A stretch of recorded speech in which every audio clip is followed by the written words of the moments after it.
사도행전에 보면 바울에 대한 이야기가 나오는데, 바울의 사역 가운데 중요한 주제로 다루고 있는 것 중에 하나가 재판입니다.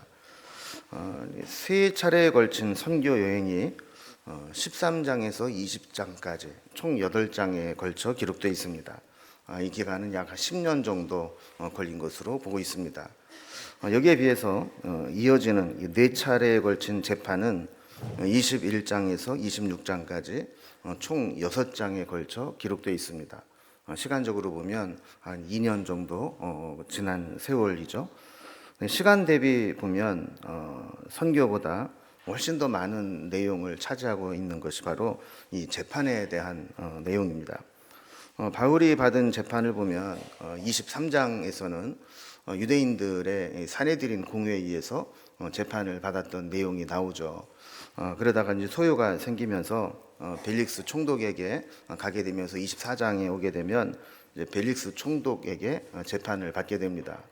그러니까 여기 중요한 차이는 사내들인 공회에는 유대의 법정이라면 벨릭스 총독에게 재판을 받는 것은 로마의 법정이라는 겁니다.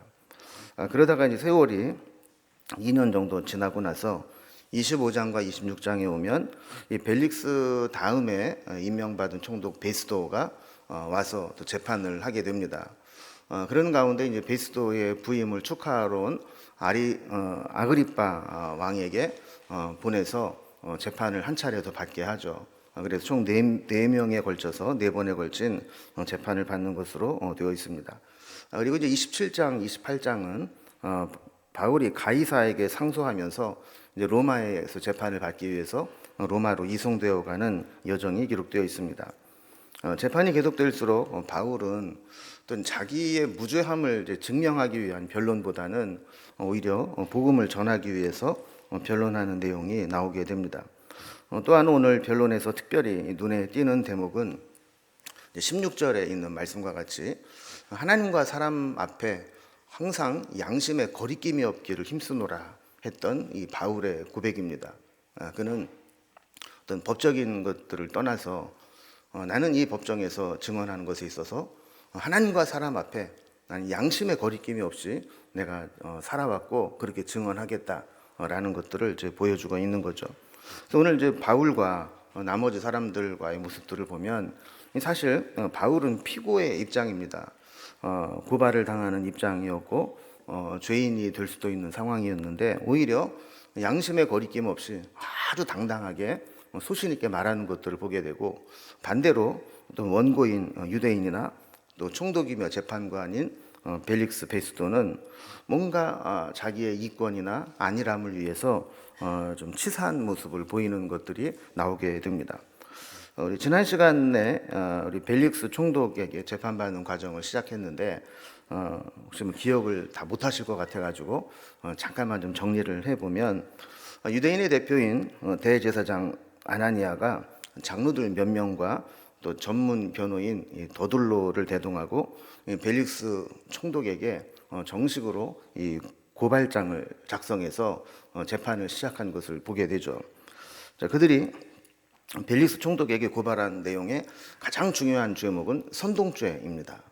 그래서 5절에 보면 우리가 보니 이 사람은 전염병 같은 자라 천하에 흩어진 유대인들을 다 소요하게 하는 자요 나사렛 이단의 우두머리라 그랬습니다. 자, 그러니까 바울을 뭐라고 규정을 했느냐? 전염병 같은 자다. 유대인들을 소요하게 하는 자다. 그리고 이단의 우두머리다. 이 세 가지로 규정을 하면서 고발을 한 거죠. 그러니까 사람을 이제 선동하기를 이제 잘하고 또 뭔가 이게 문제를 일으키는 사람이라는 겁니다. 그래서 이 사람들을 그냥 내버려 두면 반드시 유대 지역에서 큰 소요가 일어날 것이다라고 이야기를 하는 겁니다. 그럼 우리가 이제 어디 가든지 좀 이렇게 화목하게 만들고 평화를 만드는 사람을 이제 피스메이커라 그러죠. 반대로 어디를 가든지 사람과 부딪히고 문제를 만드는 사람을 이제 트러블 메이커라고 합니다. 근데 참 신기합니다. 이게 어떤 사람은 좀 냉랭하고 좀 시끌시끌한데도 그 사람 하나 들어가면 분위기가 확 사는 그런 사람이 있는가 하면 어떤 사람은 잘 지내는데도 그 사람 한 사람만 들어가면 뭔가 문제가 생기고 여기저기에서 잡음이 생겨나는 이제 그런 사람이 있는 거죠. 우리 지난번에도 살펴본 것과 같이 유대인들의 표현대로라면 그런 사람은 전염병과 같다라는 겁니다. 요즘에도 뭐 소에 무슨 전염병이 생겼더라고요. 그래서 참 안타까운 것은 어떤 농가에서 생겼는데 그 농가에서 키우는 100마리를 살처분했다라는 거예요. 너무 우리가 볼 때는 아깝죠. 그런데도 전염병의 특성은 이것이 번져나가지 못하도록 초기에 진화하는 게 중요한 겁니다. 그러니까 대제사장 아나니아가 로마 법정에 지금 바울을 고발하는 가장 중요한 조목이 뭐냐면 이 사람은 내버려 두면 반드시 유대에서 소요를 일으키게 될 건데 그럼 이것도 로마에서도 이거는 좀 껄끄러운 일이 된다. 그러니까 아예 초기에 이 사람을 정죄해야 된다라는 겁니다. 오늘 말씀은 이러한 고소에 대해서 이제 바울이 변론하는 내용입니다. 10절에 보면 이제 총독이 바울에게 머리로 표시하여 말하라 그랬듯이 참 되게 거만한 이제 모습이죠. 피고인 변론하세요. 뭐 말 한마디 하는 것도 아니고 고개로 이렇게 하는 거예요. 그래서 바울에게 이제 변론을 하라고 이야기를 합니다.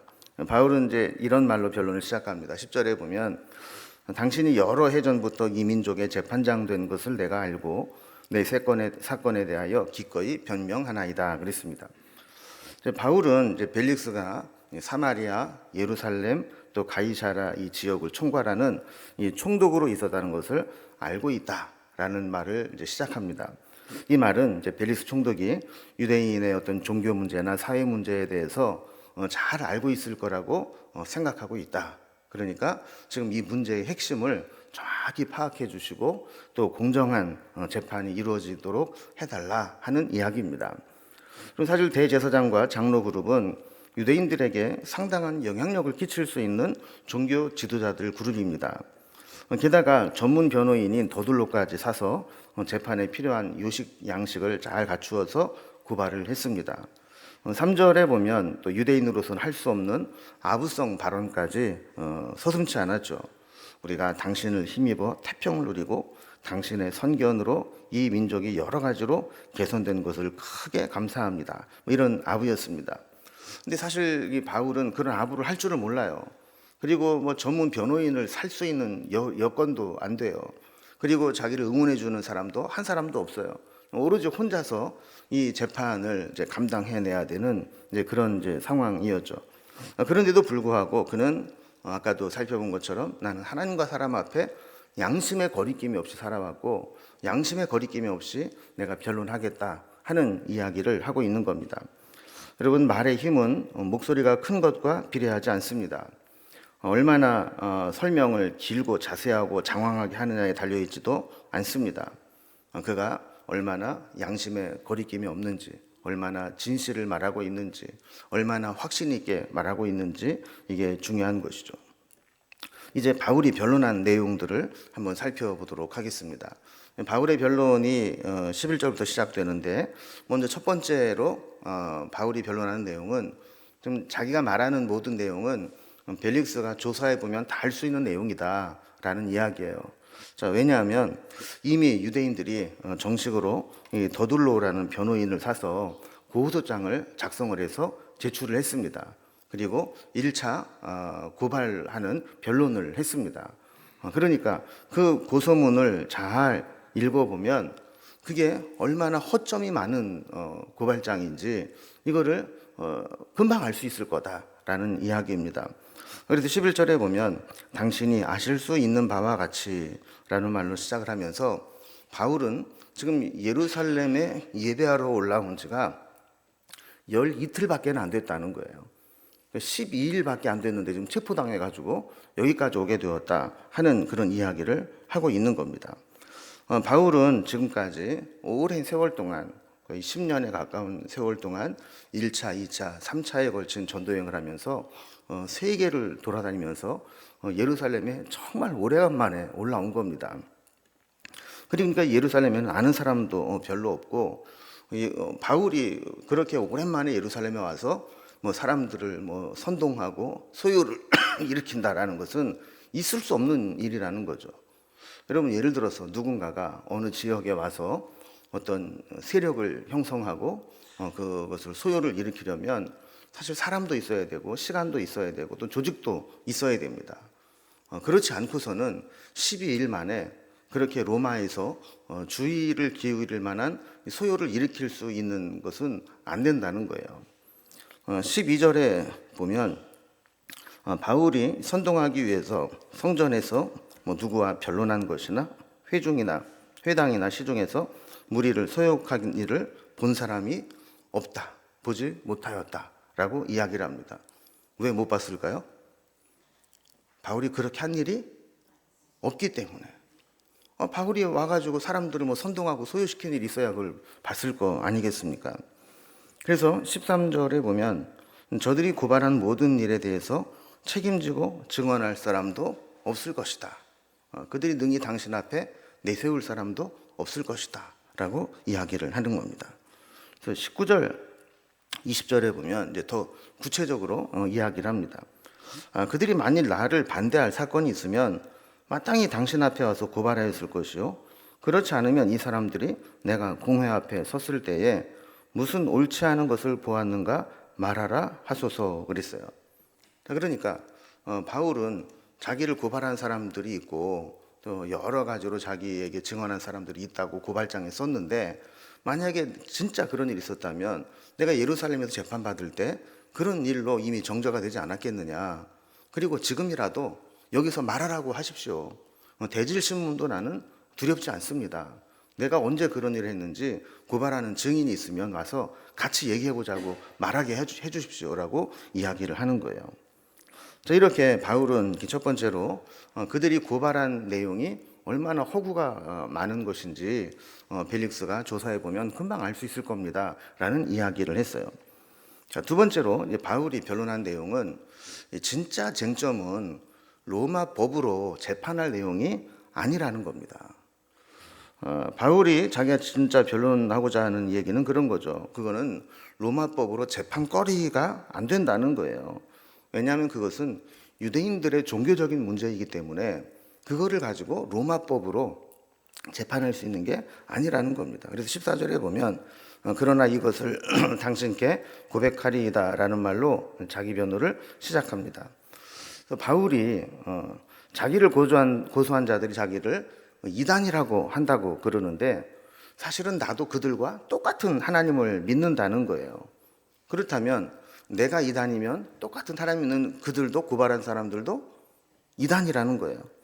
똑같은 조상 대대로 믿어온 하나님을 섬기고 있고 율법과 선지자들의 글에 기록된 것, 구약 성경을 자기나 그들이나 다 똑같이 믿는다는 겁니다. 뿐만 아니라 유대인들이 기다리는 바 하나님을 향한 소망도 같이 품고 있다라고 이야기를 하는 겁니다. 단 한 가지 문제가 되는 것은 그들이 가지고 있는 죽은 자의 부활에 관한 문제라는 겁니다. 바울도 바리새인 출신이죠. 율법으로는 유대인들 또 바리새인들과 다를 바가 없습니다. 그런데 이 바울이 유대인들의 공격을 받는 것은 뭐냐면 예수의 부활입니다. 15절 말씀대로 저들도 죽은 자의 부활을 믿는다고 하면서 예수의 부활은 부정하고 있다는 겁니다. 그러니까 말이 안 된다는 거죠. 아예 죽은 자는 부활이 없다라고 이야기를 하든지, 죽은 자가 부활하는 것을 믿는다면 하나님이 예수님을 다시 살리게 하시면 그것도 믿어야 되는데, 부활은 믿는다고 하면서 이 부활의 이 증거는 부정하고 있다라는 거죠. 그래서 21절에도 보면 오직 내가 그들 가운데 서서 외치기를 내가 죽은 자의 부활에 대하여 오늘 너희 앞에 신문을 받는다고 한 이 한 소리만 있을 따름이니이다 그랬습니다. 그러니까 그들과 문제가 되는 것은 예수님의 부활 그 하나의 문제지, 그거를 제외하면 그들이 믿는 것과 내가 믿는 것과 전혀 다를 바가 없다. 그런데 어떻게 나를 이단이라고 하느냐, 지금 이런 얘기를 하는 겁니다.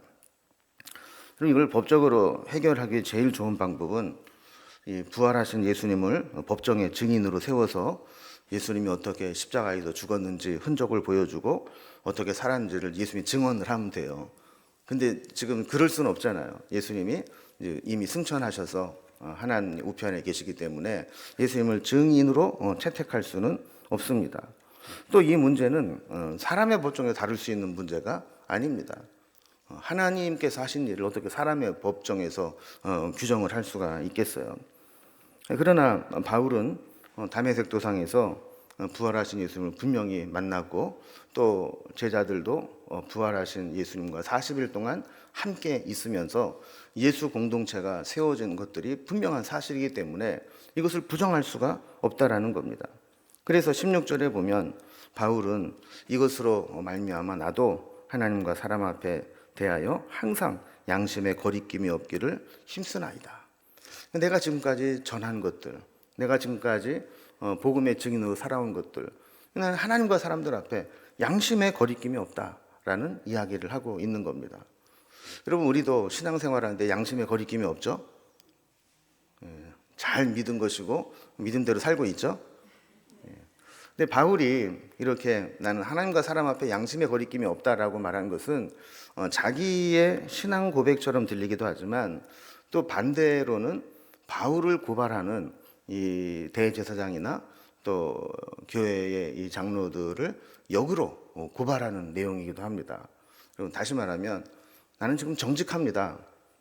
나는 이제 사실을 말하고 있는 거다 자꾸 강조하면 좀 나와 반대되는 사람은 어떻다는 거예요? 거짓말을 하고 있고 사실이 아닌 것을 이야기하고 있다는 걸 반증하는 거죠. 그러니까 바울도 그런 겁니다.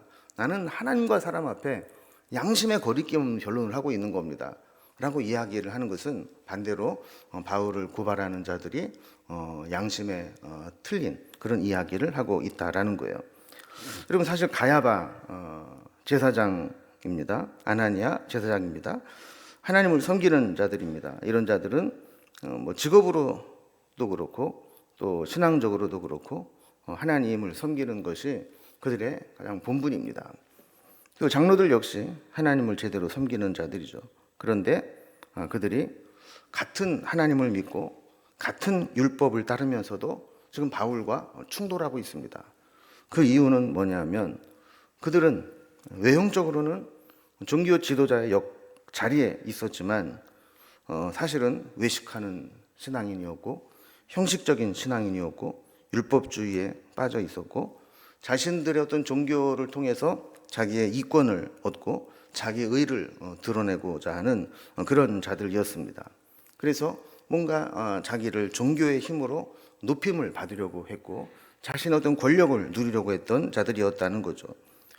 예수님은 이런 자들을 과감하게 책망하셨죠. 그들의 어떤 형식주의, 율법주의 이런 것들을 화 있을진저 하면서 계속해서 부딪혀 오셨던 것입니다. 자, 그런 가운데서 우리가 종교개혁을 일으켰던 마틴 루터가 보름스 국회에서 종교재판을 받을 때의 모습을 우리가 영상시켜 볼 수 있습니다. 교황의 명령에 따라서 독일의 황제가 루터를 소환해서 협박을 합니다. 그래서 내가 그동안 써온 책들을 다 소각해서 없애고 이제 새로운 마음으로 우리 로마 이 교황청의 법을 따르겠는가? 라는 거죠. 만약 그렇게 한다면 너를 용서해주고 살려주겠다라는 겁니다. 근데 이때 루터가 목숨을 걸고 이렇게 이야기를 합니다. 성경에 비추어 오류가 지적되지 않는 한 나는 나의 주장을 철회하지 않겠습니다. 그리고 이렇게 선언합니다. 나의 양심은 이미 성경의 포로가 되었습니다. 나는 이 양심에 지시하는 바를 역행할 수 없습니다. 적어도 내 양심에 따라서는 이것이 성경이요 성경이 말씀하는 데야 나는 한치의 양보도 할 수 없습니다. 이렇게 이야기를 했습니다. 그리고 하나님 앞에 이렇게 기도했다고 합니다. 하나님, 내가 여기 섰나이다. 하나님 앞에서 나는 내 양심에 맞게 내가 읽은 성경에서 말씀하시는 하나님 그대로 증언을 했기 때문에 설령 내가 여기서 죽는다 할지라도 나는 한치의 양보도 할 수 없습니다. 그러면서 나는 지금 죽어도 하나님께 맡깁니다. 그러면서 하나님, 내가 여기 섰나이다라고 이야기를 하는 거죠. 여러분, 신앙과 양심을 지키는 자에게는 언제나 용기가 있고 힘이 있습니다. 우리도 이런 신앙을 본받아야 합니다. 때로는 우리는 정반대의 길을 갈 때가 있습니다. 자존심 때문에 신앙도 양심도 저버릴 때가 있습니다. 하나님 말씀에 역행하면서까지 내 뜻을 이루고 싶어 할 때가 있습니다. 성경은 사랑하라고 용서하라고 하는데 자존심이 허락을 못해서 보복하고 상처를 주기도 합니다. 성경은 정의롭고 정직하게 살라고 하는데 눈앞에 있는 작은 이익을 위해서 편법을 쓰고 불법을 행하기도 합니다. 여러분, 바울처럼 매를 맞고 감옥에 갇혀도 양심에 거리낌이 없으면 행복한 것입니다. 그러나 부귀영화를 누리고 살아도 양심에 거리낌을 가지고 산다면 늘 불안하고 행복이 없는 것이죠. 바울은 하나님과 사람 앞에서 항상 이렇게 양심에 거리낌이 없도록 힘써왔다고 이야기를 하는 겁니다. 세 번째로 바울의 변론을 보면 자기가 얼마나 철저하게 율법을 준수했는지 이야기를 합니다. 바울은 예루살렘에 돌아올 때 행여라도 율법에 어긋나는 것이 있을까 싶어서 늘 살폈습니다. 사실 어떻게 보면 바울이 1차, 2차, 3차 전도여행을 하면서 가는 곳마다 유대인들에게 핍박을 받았잖아요. 그러니까 자기를 더 살피고 조심하게 되는 겁니다. 내가 유대인들에게 조그마한 빌미라도 주면 그것을 가지고 나를 잡아먹을 듯이 공격해 올 텐데 내가 그런 빌미를 주지를 말아야지. 그러면서 아주 철저하게 자기를 살피고 조심하는 것이 체질화되어 있던 겁니다. 17절에 보면 오랫동안 해외에서 전도 생활을 하다가 돌아올 때 이 모교회인 예루살렘 교회의 큰 기근으로 예루살렘 교회가 어려워졌다라는 소식을 듣고 그는 그 민족을 구제할 구제 헌금들을 모아서 돌아올 때 마지막에 돌아왔죠. 그리고 하나님 앞에 드릴 제물을 가지고 돌아왔다라고 이야기를 합니다. 근데 이때 이방인 교인들과 함께 오게 되는데 이방인이나 이방인에게 거둔 돈 이런 것들은 유대인들이 볼 때에는 율법으로 부정한 것으로 여길 수 있다라는 거죠. 그들이 같이 예루살렘에 들어오고 행여라도 사람들과 접촉을 하거나 또 성전에 들어가게 된다면 이것은 율법에 큰 문제가 될 수 있다라는 겁니다. 그래서 18절 말씀에 보면 바울은 드리는 중에 내가 결례를 행하였고 그랬어요. 이 결례를 행했다는 얘기는 정결 예식을 했다는 겁니다. 이방인들이나 이방에서 가져온 돈들이 율법에 부정한 것들을 정결하게 하기 위한 예식들을 다 거쳤다는 거예요. 그래서 율법으로 누구도 부정한 자들이다, 부정한 돈이다 이렇게 할 수 없도록 결례를 행했다라는 겁니다. 18절에 있는 말씀과 같이 성전에서 율법에 이제 결례를 다 행하고 또 이어서 그는 계속 어떤 조직을 만들어서 모임을 하거나 또 소동을 일으키는 일이나 성전에 있는 자들이 내가 어떤 일을 했는지 다 지켜봤다라는 이야기를 하는 겁니다. 또 18절 하반절에 보면 외국에 있는 아시아에서 온 유대인들이 자기를 고발했다라고 이야기를 합니다. 그러면 아시아는 지금 이제 우리가 살고 있는 아시아를 얘기하는 게 아니라 어디라고 그랬어요? 소아시아 지역, 그러니까 터키 지역을 얘기한다고 그랬죠. 그러니까 우리가 이제 1차, 2차, 3차 전도여행에서도 바울이 가는 곳마다 핍박을 받았잖아요. 그 유대인들이 열심히 뻗쳐가지고 바울이 예루살렘으로 왔다고 그러니까 여기까지 쫓아온 겁니다. 그래서 바울을 트집 잡고 흠을 잡는 거예요. 그래서 그들이 지금 왔다 그러는데 만약에 그들이 정말 고발할 내용이 있다면 19절에 있는 말씀과 같이 정말 그들이 직접 와서 고발을 했어야 맞는 거 아니냐. 그런데 왜 가만히 있다가 여기까지 와서 이야기를 하느냐라는 겁니다. 그래서 직접 보지도 않은 이 제사장 장로들을 대신해서 송사를 하게 됐냐고 따지는 거죠. 20절에 보면 바울은 지금이라도 총독이 자기를 이제 고발한 자들에 대해서 바울의 범죄 사실이 무엇인지를 진술해보라, 말하라 이렇게 좀 해주세요 라는 거예요. 내가 정말 잘못한 게 있다면 그들이 지금 이 자리에서 바로 대질신문이라도 하듯이 그렇게 뭘 잘못했는지 말하라고 좀 해주세요 이렇게 이야기를 하는 겁니다. 자, 여기까지가 이제 바울의 변론입니다. 이 모든 변론을 이제 들은 벨리스 총독은 이 고발한 내용이 재판거리가 안 된다는 것을 알았어요. 그런데 이게 신앙의 문제지 또 정치적인 문제나 재판의 소재가 되지 않는다는 것을 알았지만 그 유대인들의 눈치를 보면서 무죄 판결을 내리지 못하고 재판을 연기해 버립니다. 22절에 보면 벨릭스가 이 도에 관한 것을 더 자세히 아는 고로 연기하여 이르되 천부장 루시아가 내려오거든 너희 일을 처결하리라. 이러면서 이제 1차 재판을 종료해 버리는 겁니다. 이 말씀을 보면 벨릭스가 이 도에 관한 것을 더 자세히 안다고 한 것으로 보아서 이 벨릭스는 유대 총독에 오랫동안 있으면서 이 기독교에 대한 보고를 많이 받아서 기독교에 대한 정보를 많이 알고 있었던 것을 알게 되죠. 이따 살펴보겠지만 이 벨릭스의 아내는 유대인이었습니다. 그러니까 유대의 어떤 사회 종교적인 상황들을 이미 잘 파악하고 있었다는 거죠. 그래서 기독교에서 주장하는 것처럼 예수님의 부활 논쟁으로 유대인들이 그렇게 신앙적 문제를 일으키는 것은 어떤 저들의 종교적인 문제지 이거를 어떤 사회적 정치적 이슈로 고발할 수 없는 것인데도 불구하고 그들이 종교적인 문제로는 못하니까 소요를 일으킨다 이렇게 이제 했다는 것을 알고 있는 거죠. 마땅히 무죄 판결을 내려야 하지만 판결을 연기하면서 꼼수를 부리게 됩니다. 왜냐하면 그냥 풀어주기에는 정치적 부담이 컸기 때문이죠. 그러니까 유대인들이 반발을 할 수 있으니까 좀 잠잠하게 하려고 일단 연기를 시켜 놓는 겁니다. 그러면서도 바울에 대해서는 배려를 많이 해줍니다. 23절에 보면 백부장에게 바울을 지키기는 하되 자유를 주고 친구들을 만나 돌봐주는 것을 금하지 말라라고 배려를 해줍니다. 그리고 종종 이제 바울을 불러다가 기독교가 뭐길래 지금 이렇게 갈등을 일으키냐 하면서 이제 자꾸 이야기를 듣게 되었다는 겁니다. 또 24절에 보면 이제 수일 후에 유대인 아내인 드루실라와 함께 와서 기독교에 대한 말씀을 다시 듣게 됩니다. 은혜도 받는 것 같아요. 그래서 25절에 보면 바울이 의와 절제와 장차 오는 심판을 강론하니 벨릭스가 두려워했다는 거예요. 그리고 마음속에 뭔가 두려움이 생겼다는 것은 뭔가 하나님의 말씀이 좀 들어가고 있다는 거 아니겠습니까?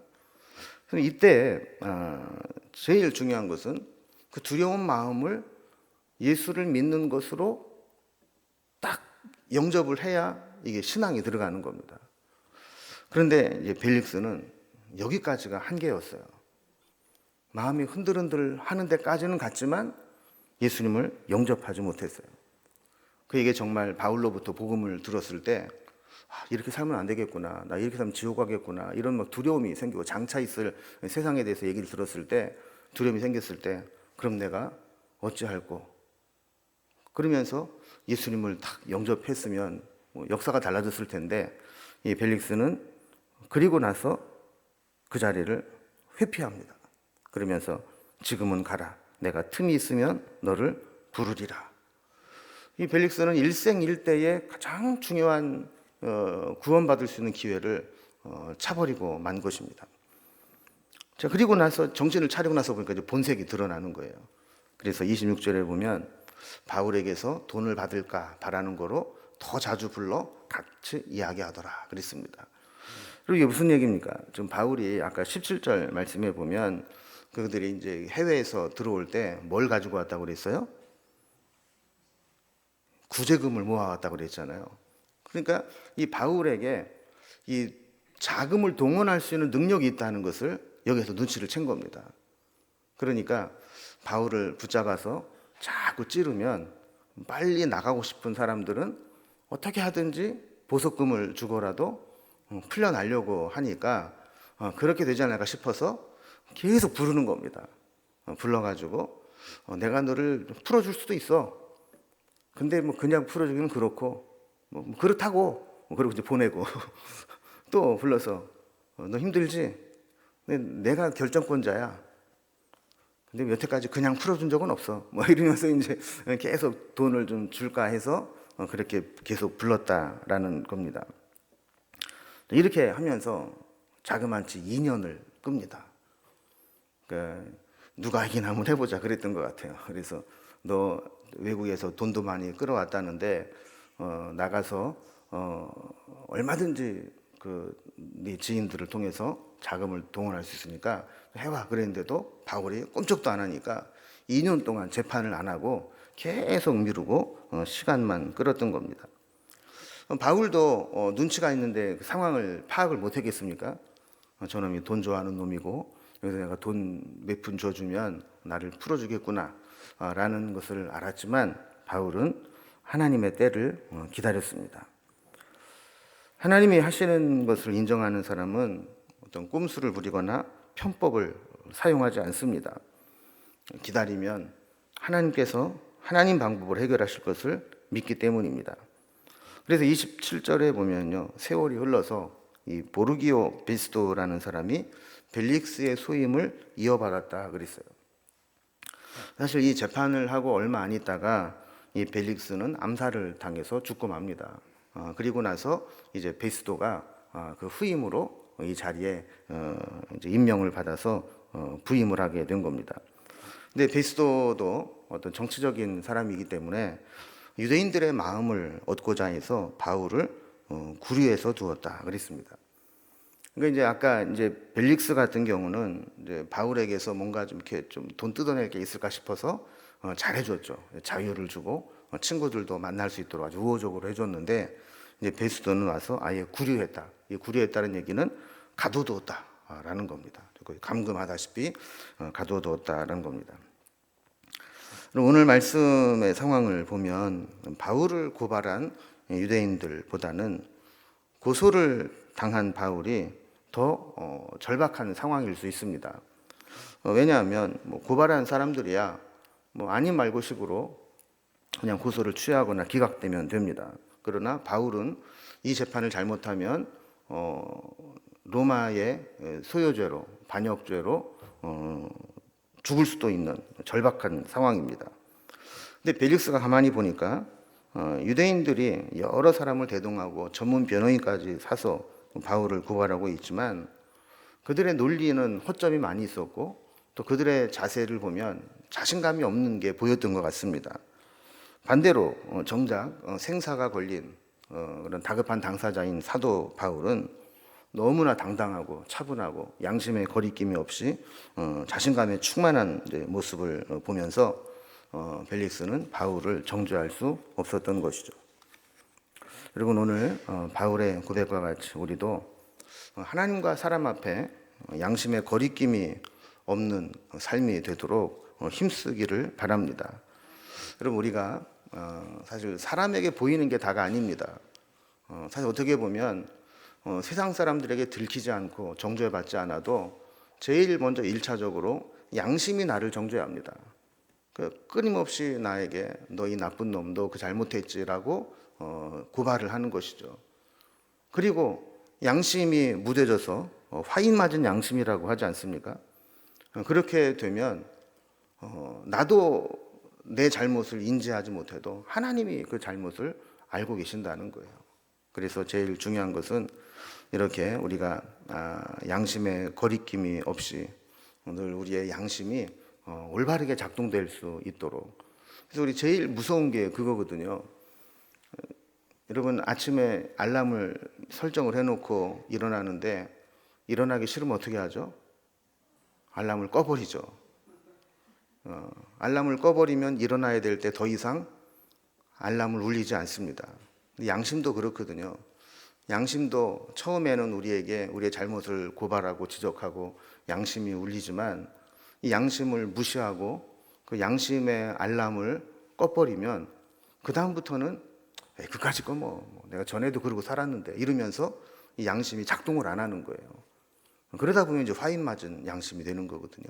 그래서 우리가 이제 바울의 고백과 같이 하나님과 사람 앞에 양심의 거리낌이 없이 살아왔다라는 고백이 우리의 고백이 될 수 있기를 주님의 이름으로 기원합니다. 기도하겠습니다.